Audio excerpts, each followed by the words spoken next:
you guys. So let's check if you can see me. I will check as well myself if I can see myself. Yeah, I think it's fine. So I think it's all is working. So good evening. Good evening, everyone. I hope you had a good day, and we are about ready to start. And yeah, we are continuing with the Rook endgames. And yesterday we just took a look at the simple Rook endgames with H pawn, with a G pawn, where the Black King has been in front of it. We took a bit short glimpse at Rook endgames with the F pawn, which are already very tricky.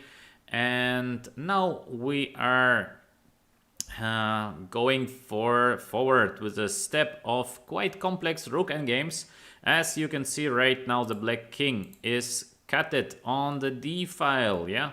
So, the global idea of it, of course, it would be great. It would be very, very great for Black to pass to C7, but it is almost impossible, as we know. In case the Black King can return to C7 to B7, it is just a simple draw. So, yeah. And with White, the Rook is perfectly placed on D1. So, King, of course, wants to run. King wants to go forward. The Black Rook is ready to give the checks, and in the current position it is Black to play. And what do you think? Especially the guys who've been yesterday at the session, it is Black to play. What should be the move of Black? And in case Black would make not the perfect response, what would be the idea of White? What do you think?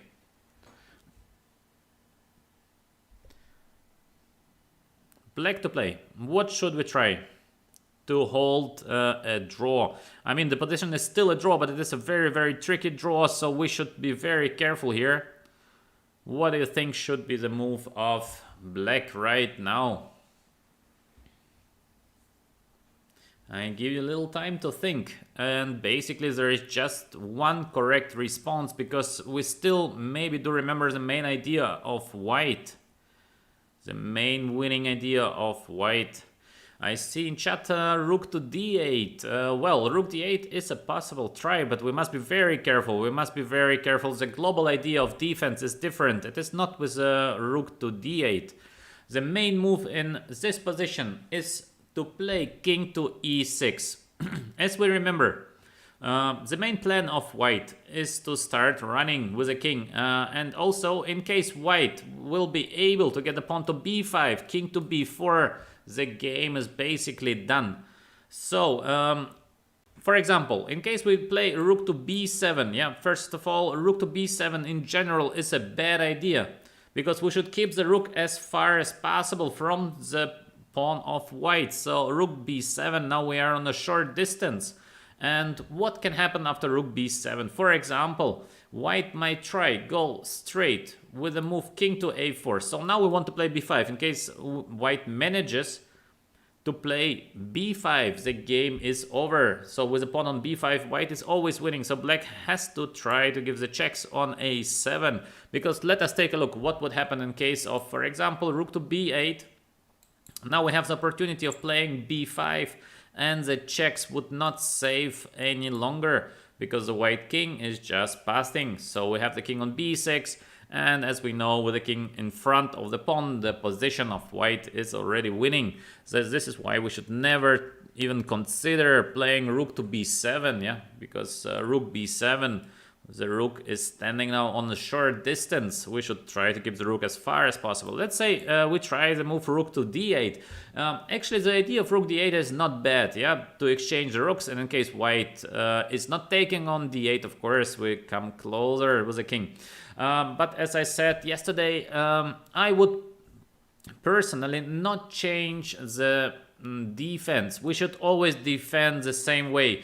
And Rook d8 is a tactical approach. And for example, right now, Rook d8, White is able to take on d8. We can play King to a4. For example, black is playing king c7, white is playing king to a5, and as we can see, the pawn endgame is already winning for white. So king to b7, king to b5, and we are in a winning pawn endgame. So as you can see, rook d8, not a bad approach, but right now it is not working.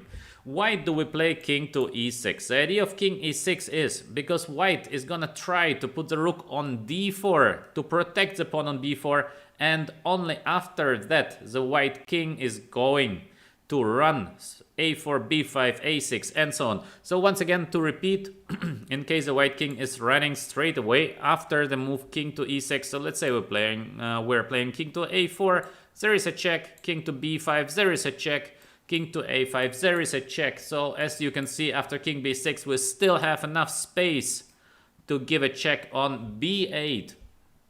And the position is once again just a draw. Yeah, very beautiful. Okay, so we have king to e6. King to e6 with the idea, in case white is playing rook to d4, to protect the b4 pawn, and now white threats to run. Yeah, the usual run of the white king. After rook d4, we are having the option of playing king to e5. Very, very nice move, king to e5. The rook on d4 is now under attack, and the position is a draw. Still, it is a very, very tricky draw. It is not an easy task to make a draw here with black, but the position is objectively a draw. So in case white rook leaves the square d4, of course we're just going back and we keep on waiting on the squares of e6 and e5. But right now, after king to e5, white is having two different options. We can play rook to d7, and as well we can play king to c3. Both moves are far from easy. So let us take a look at rook to d7. Why rook d7? So it is basically quite similar of building a bridge. Now once again we want to give it a try to run to b6, and in case of rook b8 check, we want to play rook b7. So rook d7, a nice trick by white. After rook to d7, king to e6 is looking very nice. Of course, we're hunting down the rook on d7. The rook from d7 has to move somewhere. We know that after rook d4 is coming king e5. We know that after rook d1, king to e5 still is the right decision, and there are basically no threats. So white is trying with rook to a7. We are covering the a file, and we are ready to give it a run with king a4, b5, king a5, b6.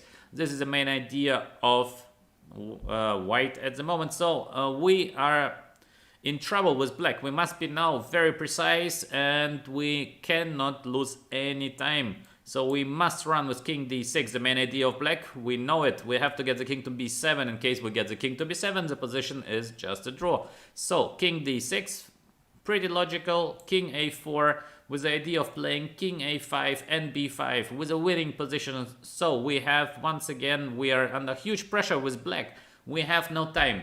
This is why we're playing king c6 directly. And the idea of king c6 is pretty simple. In case white continues by playing king to a5, we have this wonderful check on b5. So we are forcing the king of white to go back on a4. So king a4 is now a must. And of course, we just go back. So once again, as we can see, it is a draw.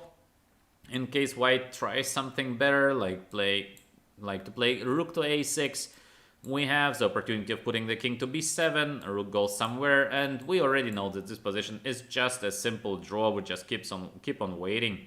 So it is a draw. Now we have the last try for white is to play king to c3, and actually this move is a tricky one. After king c3, black needs to be very, very precise. And what do you think should be the next move of black? It is not easy. It is really not an easy one, but maybe you can find the right solution. So black to play. What should we do now after the move king to c3?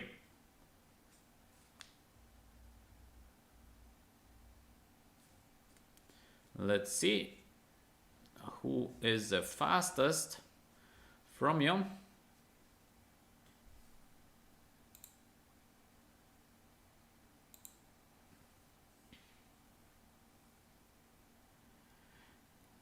rook to b5. Well, rook b5. Why to play rook to b5?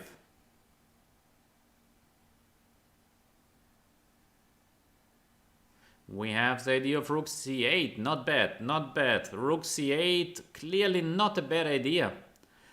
Waiting move with a rook. Where do you go? Rook b7. I don't like the move rook b7. Never put your rook on b7.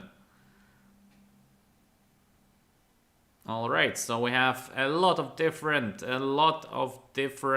opinions. So let us check. Let us check what should be the best. And I believe, because still we should be very precise and we should never even consider making moves like rook b7. Rook should be as far as possible from the pawn. Do not try to be smart with moves like the rook b7. For example, rook b7. White is maybe able to play rook d8. Now we are very short with the pawn. Now the white king will start to run. I think we're in big trouble. So rook b7, and I think the same goes for rook to b5. Just rook d8, and once again black needs to be very careful to achieve a draw. So it is not the right way. It is not the right way of making, let's say, a clean draw. So the right defense is we give a check on c8.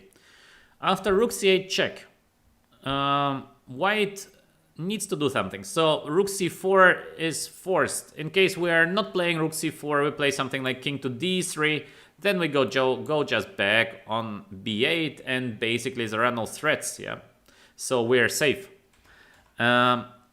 Rook c8. We are forcing the move rook to c4, and we are going back on b8. So very nice. Once again, we are not allowing the b5 push.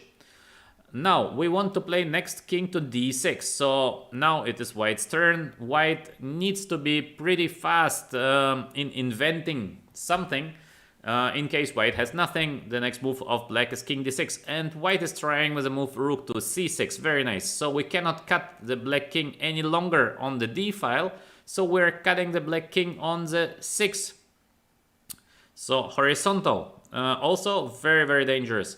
So the black king is coming closer, which is very natural. Of course, we should try to bring the king to b7. This is the main goal. So king to d5. And the white rook goes to a6. So once again we see the typical plan of white. Rook a6. The idea is to play king to b3, king to a4 and b5. It is all about the b5 move. In case white manages to play b5, the position is usually a winning one. So what do you think? What should we do next with black? Because it is not simple to make a draw here. We have a very dangerous threat approaching. King to b3, king to a4 and b5. It is very tough to bring the king from d5 to b7. Still there is a way to hold a draw even in this very tough situation for black. So try to guess the defense. Try to think a little bit. Try to be inventive. It is not an easy task to hold a draw currently in this position.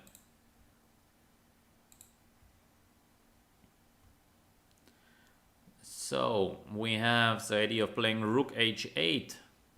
Okay.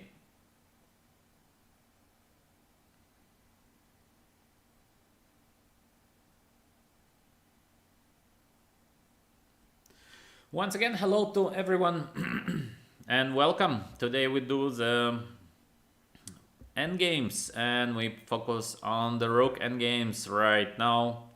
So we are analyzing this very complex endgame with a b pawn, and black to move is trying to hold a draw now. So how to avoid the idea of king to b3, king to a4 and b5. How to avoid it?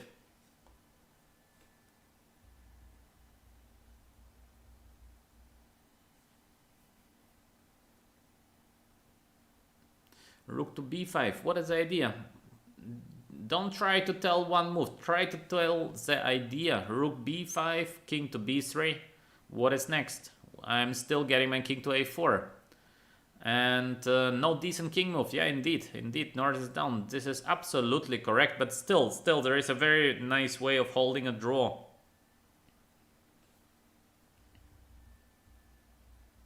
Alright, let me show you how to make a draw in this very tough situation. So we have Rook c8 check. Very hard to find. Rook c8, so King b3 is pretty forced. And now we're able to play this move Rook to c6. Very difficult move. Of course, in case of exchange of the rooks, it is pretty simple draw. So white is unable to take on c6. White needs to try to play Rook to a7. Yeah, once again, we're cutting the black king from coming closer. But there is still Rook to b6 now. Very nice. And in case of King a4, there is King to c6. We're just in time, so in case of King a5, we have once again this check on b5. King goes back, and of course, which you can just keep on waiting. Very, very nice save, but it's just on the limit. As you can see, it is just on the limit in case white would be in time to play King a5, and there would be no Rook b5 check. Black would be, of course, in trouble. So, yeah. And the best try for white is probably... after Rook to a7, we have this Rook to b6, Rook to c7, so white is really giving its best. Rook c7, cutting the black king on the c file. We still want to play King to a4, but there is a defense with King d6, Rook to c4, and right now we have once again this Rook to c6. We are offering the exchange of the rooks, and in case white is changing, we have the pawn endgame, which is a draw. In case white is going somewhere, of course, we are just very fast in King c7, King b8, and we are once again holding the draw just on the limit, but it is a draw. So, well, a very complex position in case we take a look from the beginning. So it is very important to remember to play King e6, because once again the main idea of white is to play Rook to d4 to defend the b4 pawn, and then we keep on running with the king because the pawn on d4 is not hanging any longer. So Rook d4 is the main threat of white. This is why we're continuing with black by playing King to e6. Now King a4 leads to nothing. As you can see, it just checks. So white is trying with the move Rook to d4, the best try. King to e5. Now the best try for white is to play King to c3.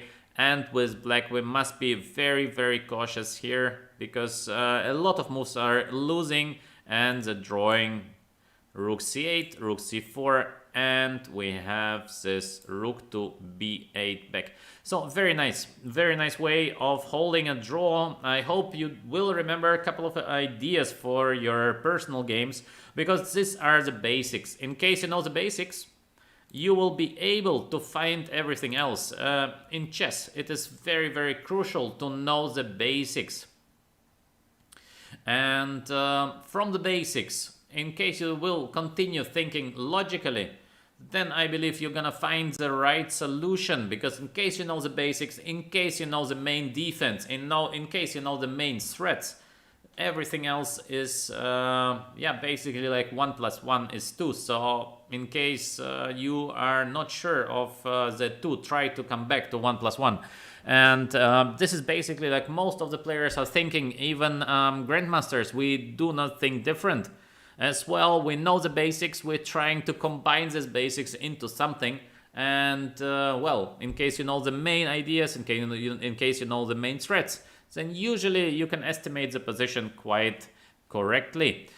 Alright, and the next position that we're going to take a look at, it is with an e-pawn, and yeah, it is a very, very important position that we have to know. I will want to show you one defense, a very nice defense for black. So we go board editor, study, create study. Just give me a second and we are ready. We are ready to go. Let me think what is the best way to set up the position. Let me try with how to set up this position the best way. Maybe let us try to check on, maybe better with a black king on f8, a bit more easy. Okay, so we have sort of this position, yeah, then it's more easy to understand. Okay, so we are having trouble. We are in big trouble now with the black pieces. In case we remember the lesson from yesterday, we are not able to just keep on waiting passively with a rook. This is not working. This is something that is not working. We can't just go rook b8 back because white is playing e6, then is coming rook to h7, and we're losing the game basically. So also rook to b6 is coming too late, and I think I set up the position with a white to move. Sorry, here is black to move, so I just make 3 moves. So it is black to move. Okay, so now we're black to move.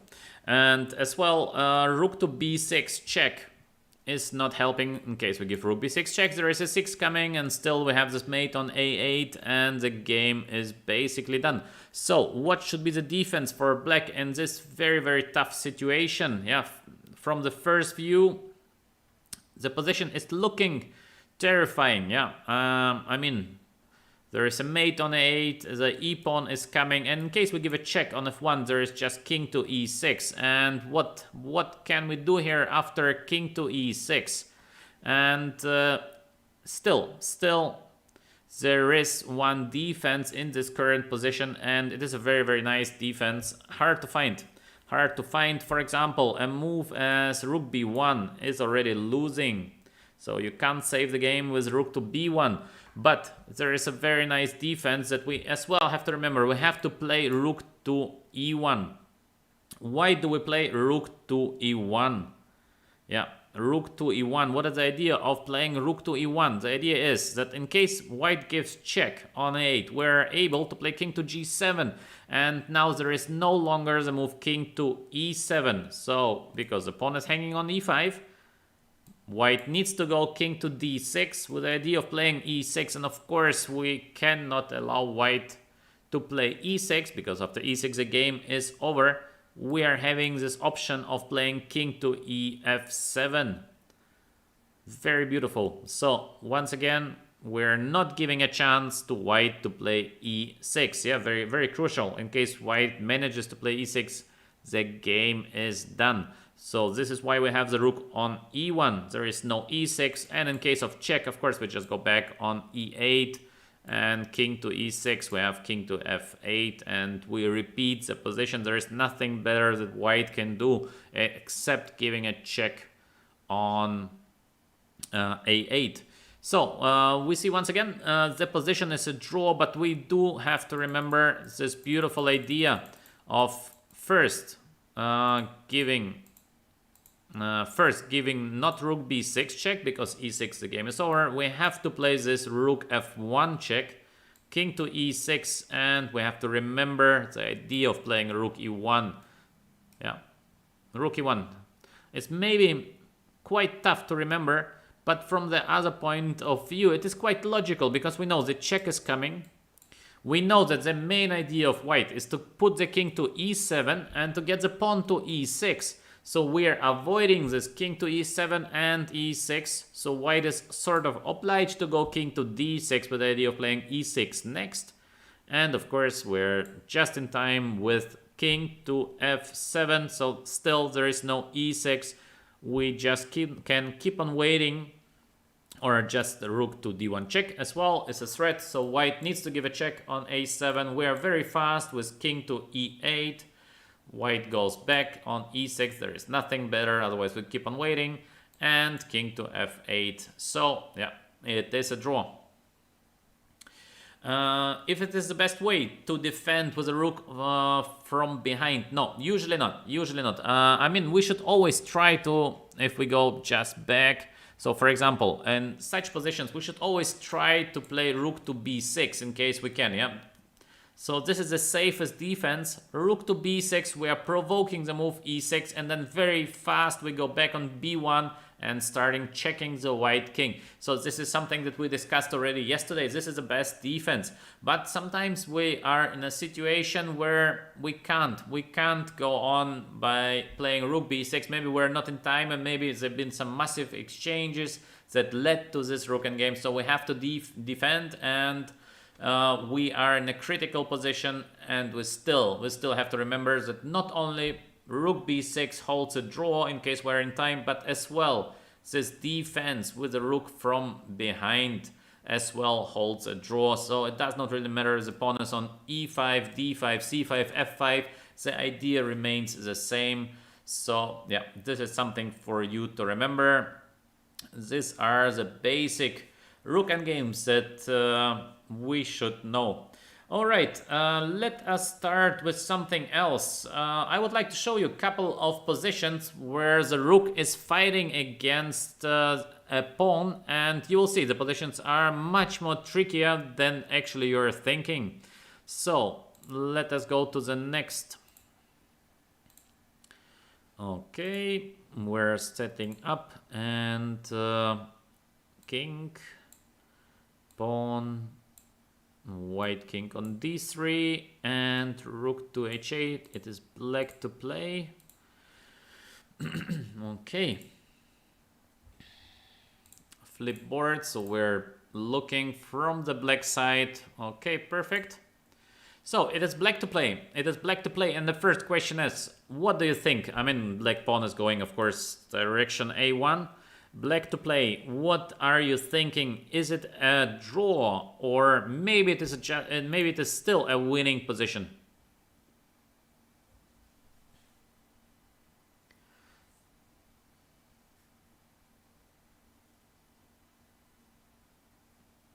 Black to play, and we have to try. We have to try to make a draw, of course, but the things are far from easy. Very far from easy here, even with so little material on the board. Is there someone who is thinking that white is winning, or everybody thinks it is a draw?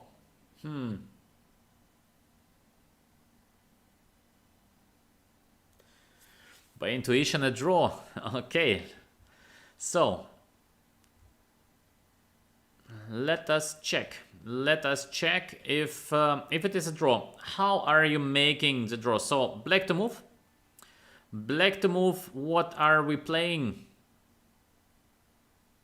What is the first move of black? In case you think it is a draw, what should be the first move? King to b2. All right. King to b2. Okay, indeed it is correct. Absolutely correct to play king to b2 right now. Very nice, very nice. King to b2, because a2 is looking very tempting, but in case of a2, white is able to give this check on b8. So black king is going to a3, and we have this beautiful winning idea of playing king to c2. Very nice. This is something that we have to remember. King to c2 in case, of course, of a queen. There is this check on a8, and we're winning the black queen. And in case of a1 knight, we have the option of playing just king to c3. We want to give a mate on a8. There is just king to a2, and we can just keep on waiting with rook b7. So we want to give rook a7 mate the next. Knight still has no squares from a1, so knight c2, king c2, knight b3, rook take b3, and king a3. Of course, we're mating the black king on a7. Very nice. So a2 is losing. And in case we are taking a short glimpse at king to b2, after king b2, the best try for white is now to give a check on b8. So in case of rook b8, the next question, where do we go? Where do we go with the king? Do we go with the king to a1, or we go to c1? What do you think? a1. Okay.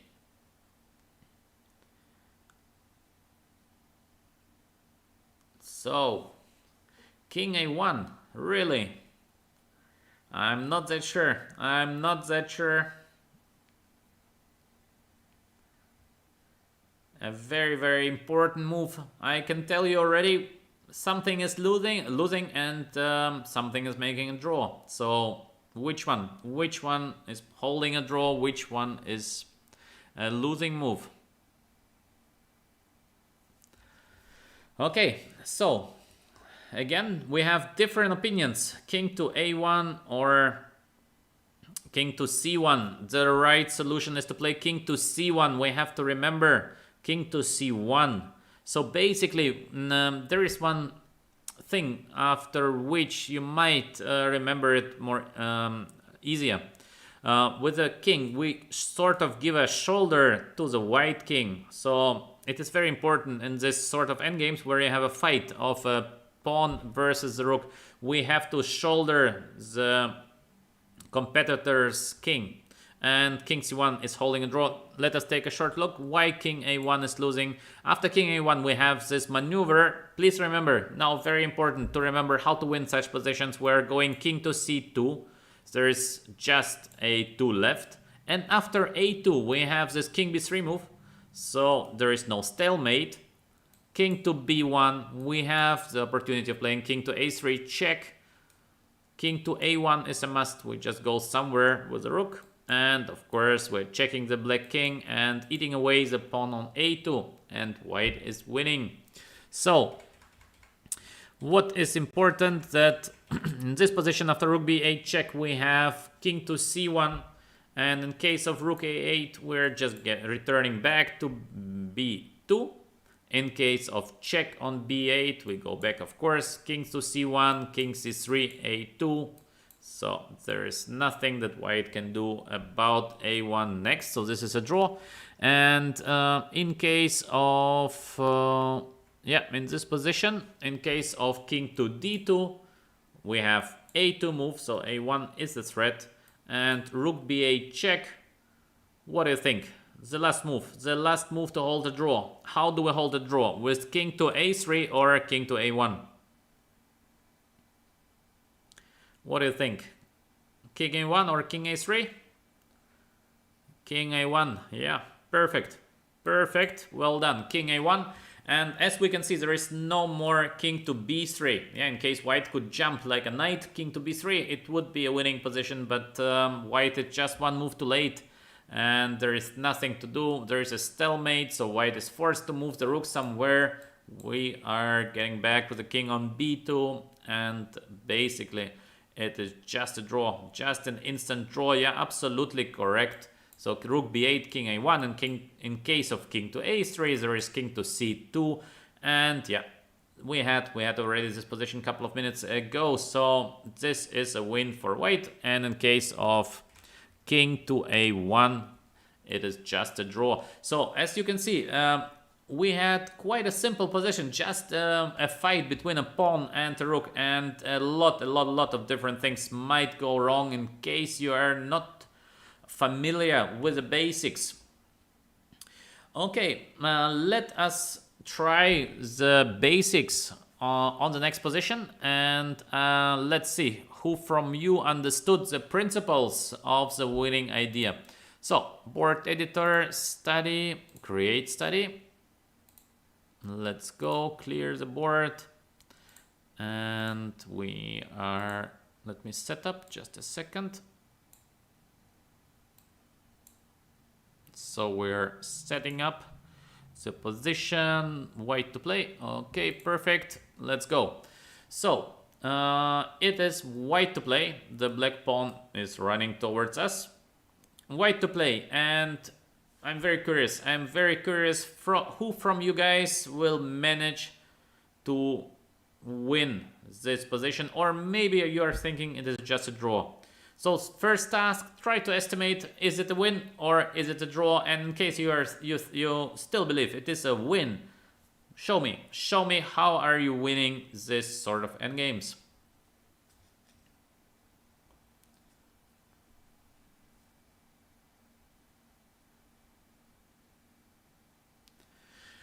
White to play and win. Or maybe it is still a draw. But in any case, white to play, try to estimate the position. Is it a win? Is it a draw? And in case you think it is a win, try to find the right path. So I see some ideas. Rook e4, rook to e5, check. Okay. Rook e5, rook e4, maybe rook to g6. What do you think? What do you think about rook to g6 check? Could this be a winning position after rook g6 check?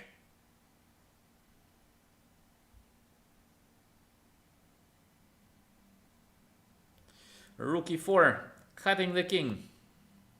Okay, so let us take a look. Let us take a look at rook e4 first, because a lot of you guys, you think that rook e4 is the best, so we're cutting the black king.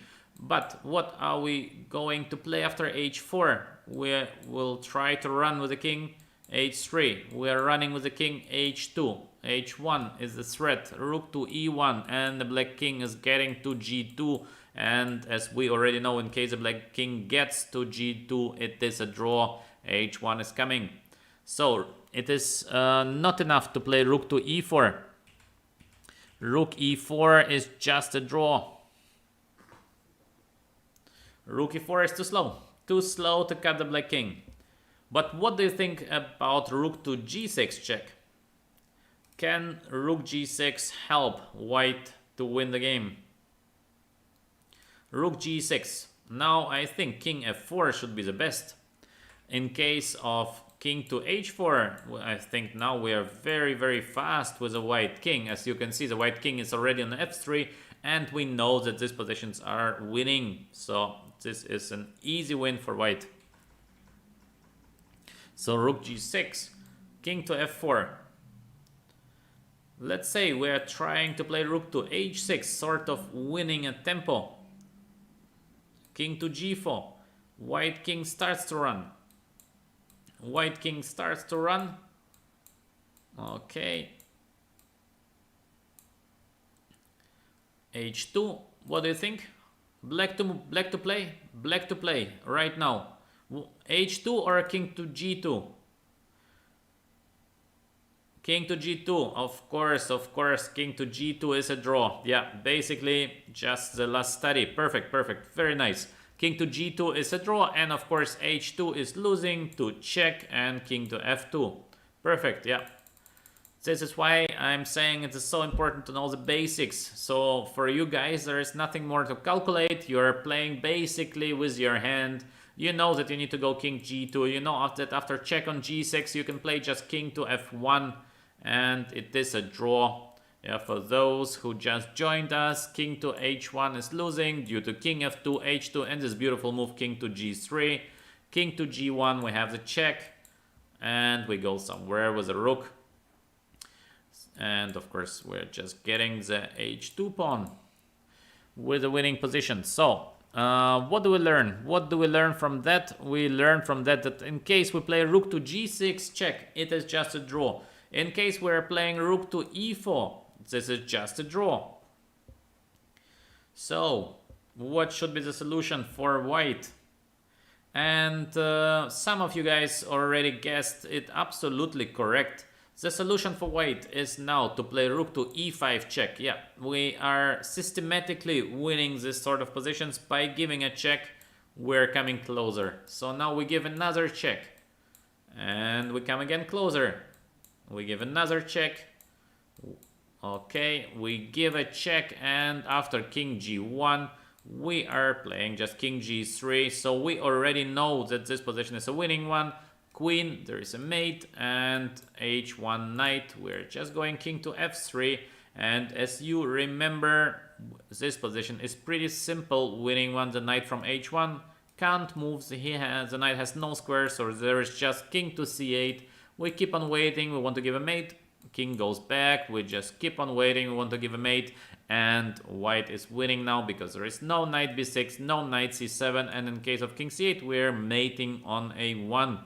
So yeah, pretty similar to the last position that we saw, but once again, this is something that in case you want to get better, in case you want really to become a good chess player, this is something that you should not miss. These are the basics.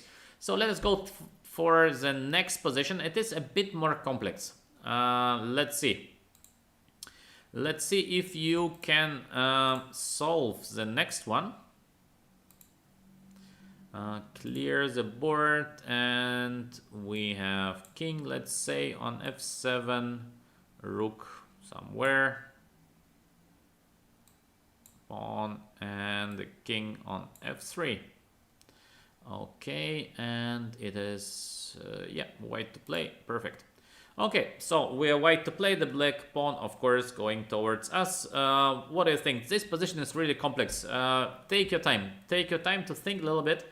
What should be the main winning idea here? So we are not anymore looking at the position with the h pawn, so we are looking at the positions with a g pawn, and of course with a g pawn things are much more trickier. So yeah, we must be careful, we must be very, very careful if we want to make a full point here. So what do you think? What do you think should be the solution right now?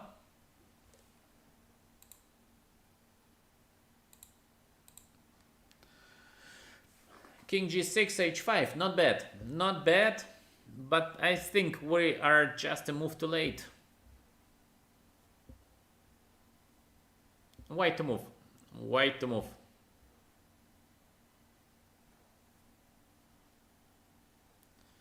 Rook to a3.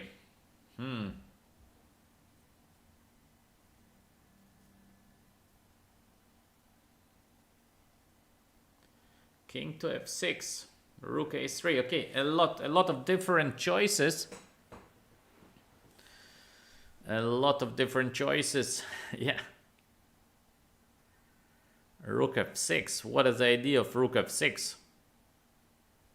Rook f6, rook g6. Okay, not bad. All right, maybe we can take a short look at the position. So let us give it a try first with king to f6, which is very logical. Let's get the king closer. g4, king to f5, g3, and we are giving the check on a3. So now, how do we defend such positions with black? Do you think there is a defense, or maybe you think it is just a lost position for black? What do you think? Is there a defense?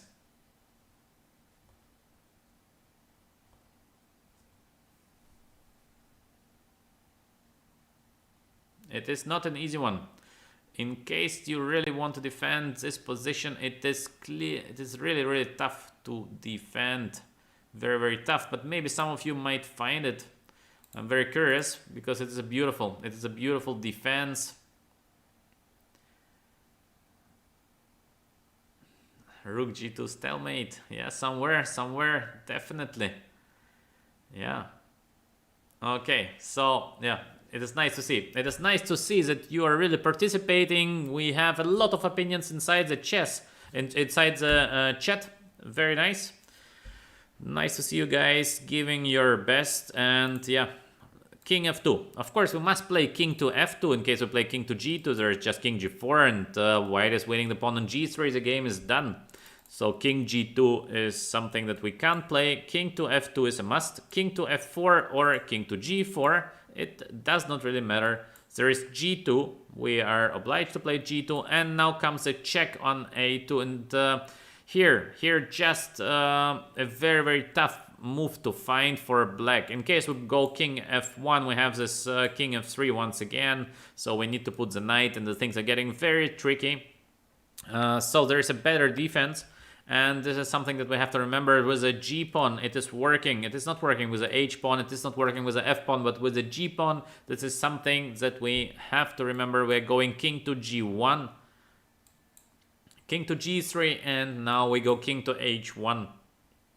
So rook G2.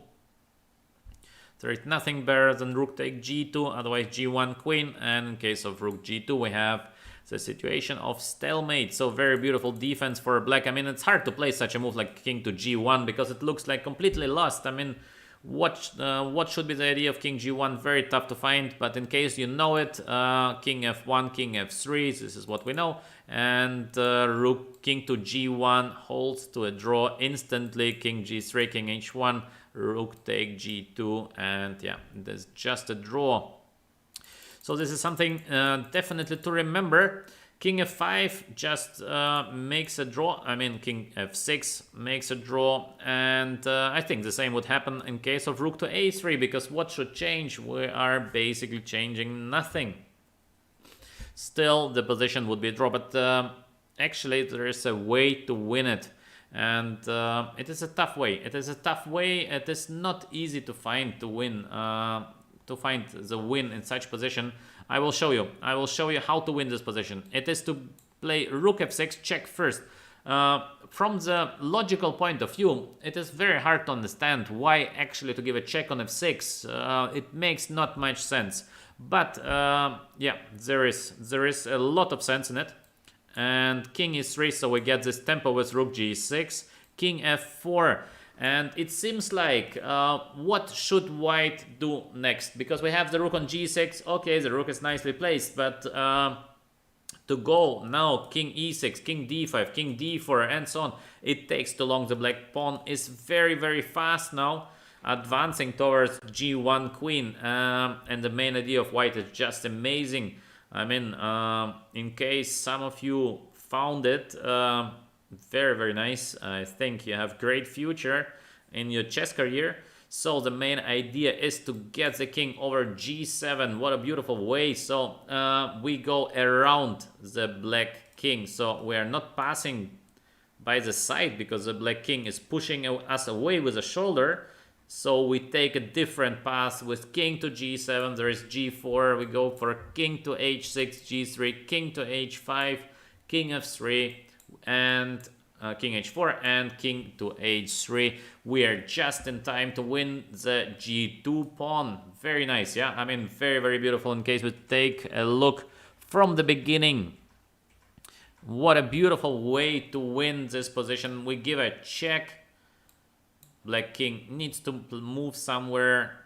We play rook g6, king f4 is a must. And now comes this amazing king to g7 with the idea of playing king h6, king h5, king h4, king h3, and so on.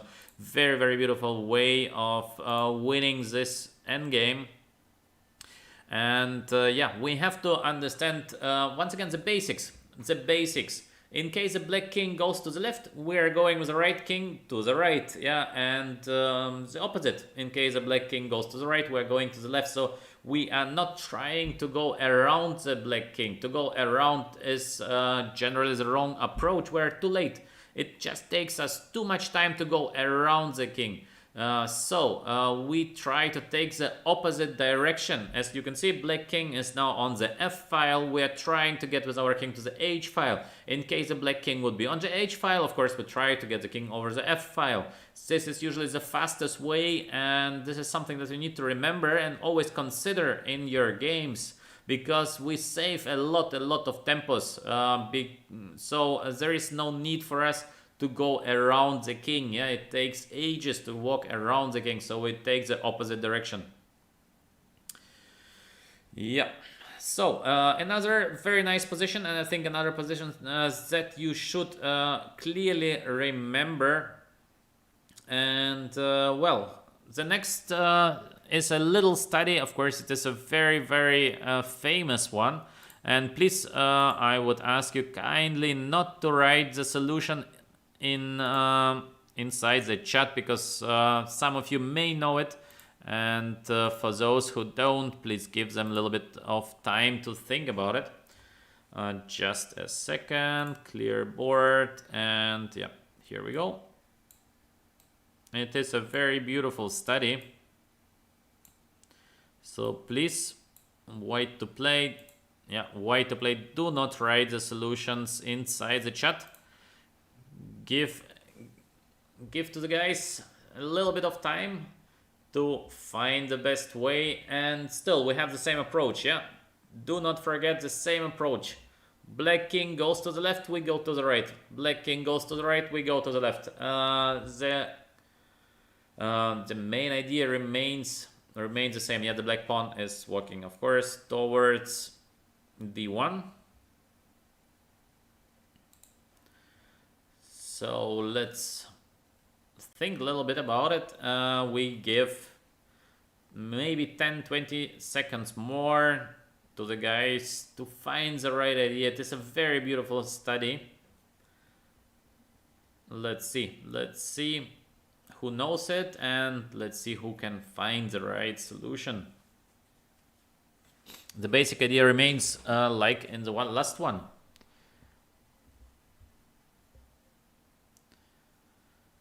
Okay. So, yeah, for those who know it, or for those who found the right solution, what do you think? White to play. Now you may write your solution. Rook to h4, rook to d2, rook to b4, rook to h4, a4. Wow, a lot of different opinions. Let's see what should be the right one. Rook to d1, yeah. Okay. So we have a wide range of solutions, but actually there are just two solutions. Two different moves are winning in this position. Okay, let us first take a look at the move of rook to a4. Rook a4, d4. I don't see a win because we have the opposition. So in case of a check, we go king to e4, d3. As you can see, the black pawn is so fast. There is no way for white to get the king fast enough to c3 or c2. You see the white king is just too far away. King to c5. We have the d2 move. d1 is a threat. Rook to a1. And yeah, black king is just faster. So it is a draw. To play rook a4, this is the wrong approach. And the same goes for rook to h4. Basically, nothing is going to change. d4 is still passable. And it is a draw. Now, in case of rook d1, which looks pretty nice, yeah? To get rook to d1, we try to keep the rook as far as possible from the d5 pawn. Still, black is going d4 in case of king e4. Now we have the move king to d6, king to c5, d3, king to c4, and of course white is just winning. So, d4. And this is a problem. This is a problem because after d4, it is white to move. And in case we go king to d7, now black is holding the position with a king to d5, so we keep this opposition because as we discussed by the last study, in case of king to e4, there is just king to c6, yeah, and the white king is in time because the white king is going around, not around, but the opposite of the black king. So this position after rook d1, d4 is a draw. But in case we think logically, so in case it is white to move and king d7, black is holding a draw with king to d5, yeah, king to c7, and we play king to c5, yeah, because it is once again very important not to play king to c4. Or maybe, is it possible? No, it is clearly not. So white is winning. This is why black is holding a draw by playing king to c5, and in case white tries to give a check on c1, there is king to d5, d3, king to d4, d2, and this might be winning. No, sorry. Something is wrong. Yeah, of course, king to d5, very bad. We can play king to b4 to save a tempo. So king d5 is the wrong. King b4, just saving a tempo.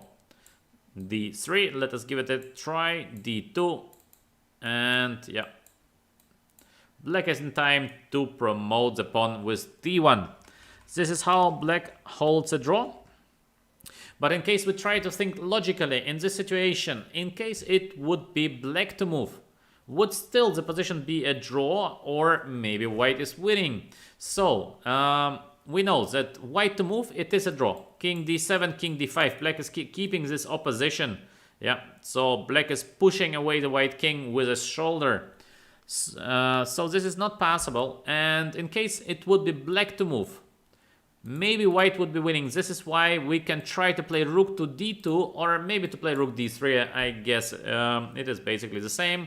And in case of d4, we are playing rook d1. It looks very strange because we are just sacrificing a full tempo. But right now it is the right solution. And why is it so? Because we are in a situation where in case the black king goes to the left, we are running to the right. And in case black king goes to e4, so basically we count it like to the right, we are going to the left. And let us take a look what is going to happen. And as you see, white is just in time to win the pawn on d2. So it is a very, very famous study that the natural move of rook d1, d4, the position is just a draw. And in case white is sacrificing a tempo, but by the sacrifice, white is achieving that black needs to decide if black is going to the left or black is going to the right, or let's say forward. Then the white king is running the opposite direction of the black king, and white king is just in time to win the game. So very beautiful. This study, of course, is very well known. This is nothing new.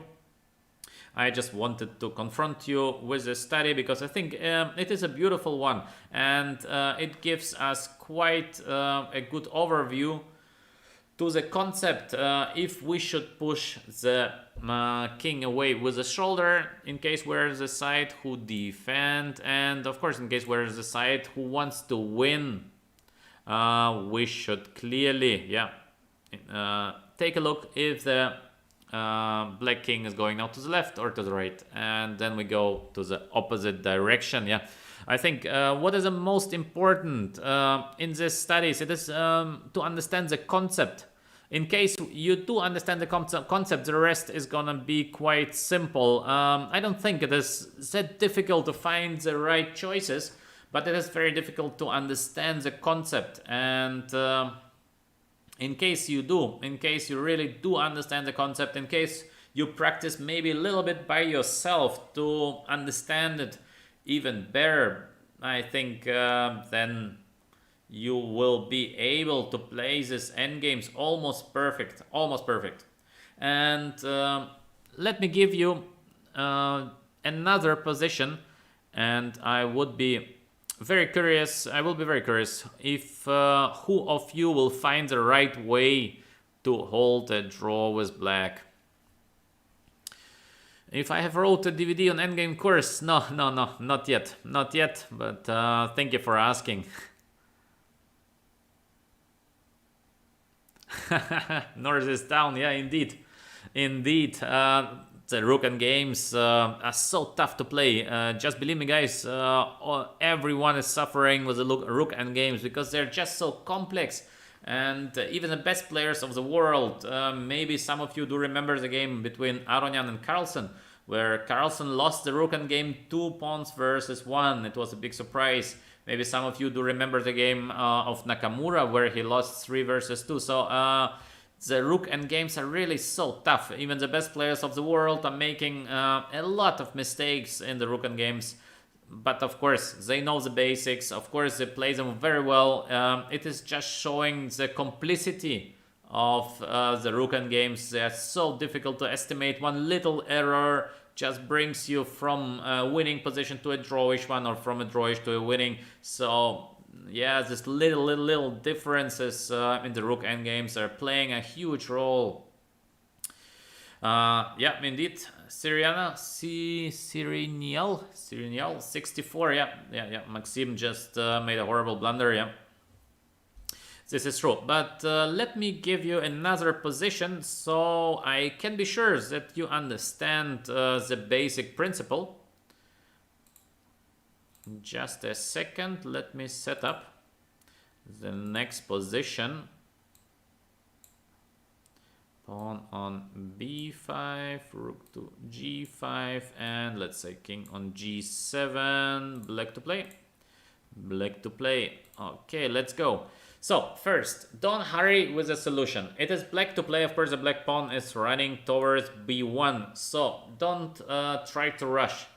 Think logically. Think about the main principles and try to come up with a solution.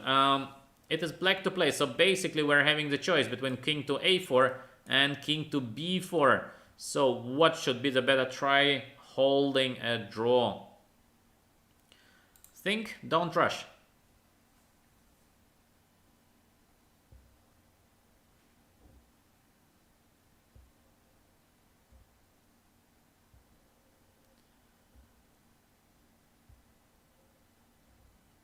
Black to play, yeah. Black to play, king to a4 or king to b4. King to b4, okay.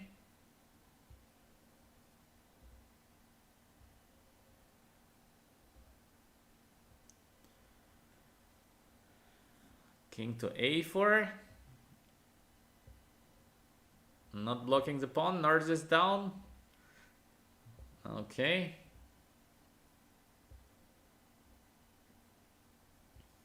Interesting that we, even in such a basically simple looking position, we still have different opinions, yeah? And yeah, king a4, king b4. Okay, so I can tell you already, the right solution for this particular position, it is to play king to b4, king b4, yeah. King b4 is the right approach to hold a draw. Basically, it looks from the first view, it looks so strange. Why to play king to b4? We're blocking our own pawn, but still we have to go according to our knowledge, according to our basic ideas. So we should give a very hard shoulder to the white king, yeah?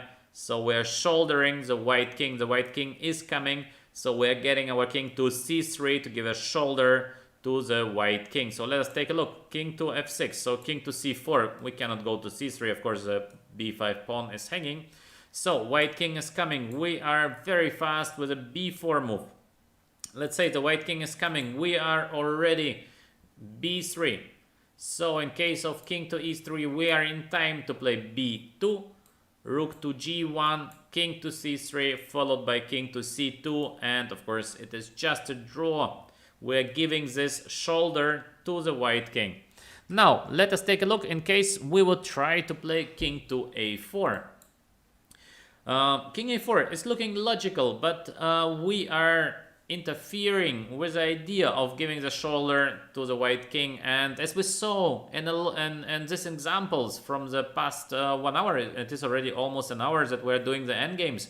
So in case we think about the examples that we had before, basically the right strategy for the winning side, it was not so much about the tempos, but it was much more how do I bring my king the fastest way to the pawn. And with the king a4, we are doing nothing about the king on g7. So the king on g7 has now a free way. Basically, there's a free way to c3. So we must be very careful with the moves like king to a4. And what do you think, guys? How should we win now this position with white? What is the right solution to win it with white? Well, maybe... What do you think?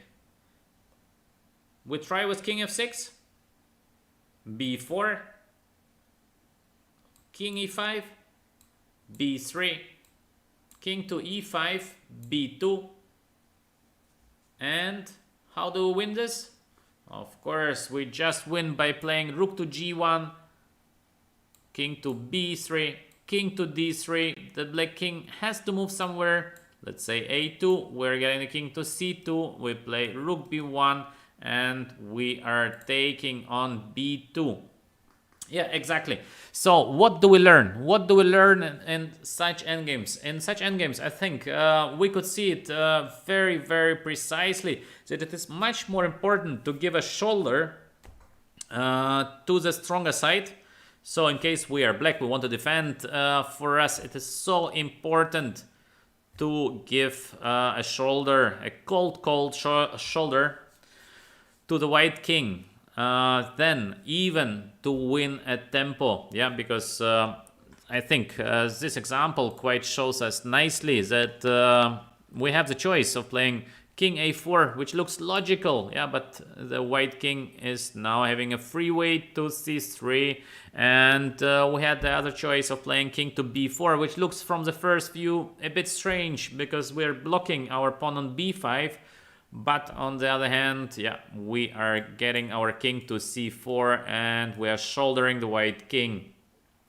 And this is much more important than even winning a full tempo by playing king to a4. Of course, I mean, this is a particular position. Positions can be different, and sometimes it would be the right choice to go for the extra tempo. Still, why we're looking at these endgames? We're looking at these endgames to understand how they are working fundamentally. This is what you need to learn. You need to learn to understand these things at the roots, and the tactical things. Well, you can calculate. You can calculate. Each position is a bit different one. Each position will have a bit different solution. So sometimes as well, we will have very strange solutions or quite unnatural ones.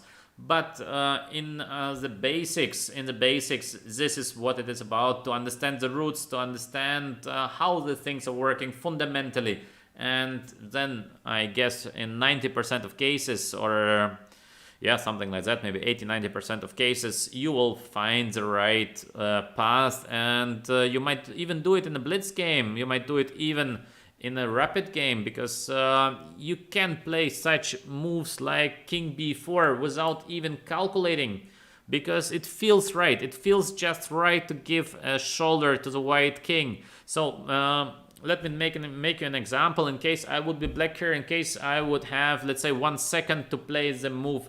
For me, it is impossible to calculate everything in a second. Nobody can do it. But then it comes your feeling.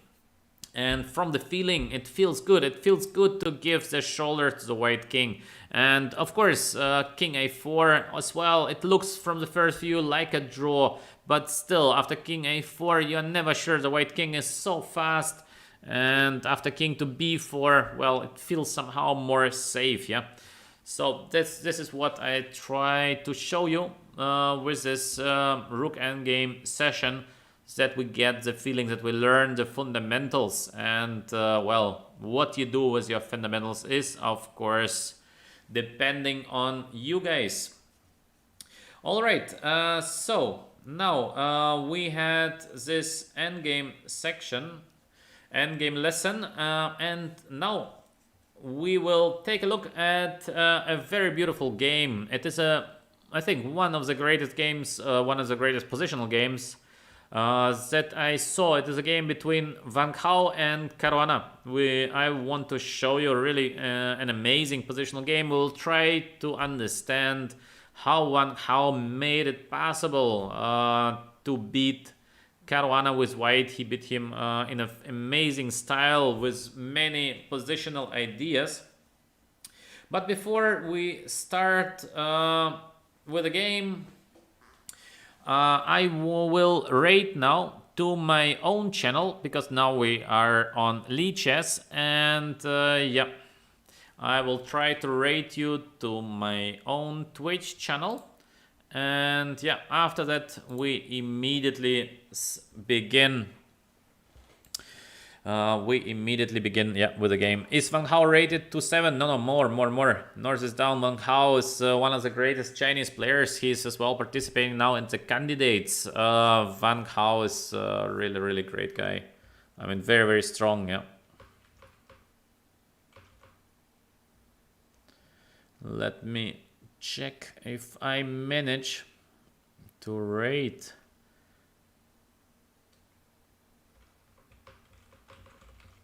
Just a second, guys, because last time still not working. I could not rate to myself yesterday, still today somehow I can't. Chris, we need your help. Just a second, guys. Yeah, no joke, no joke. It's a serious, guys. It's a serious guy, no joke. It's one of the admins at Lichess. I guess most of you do know, no joke. Yeah, thank you very much. No joke.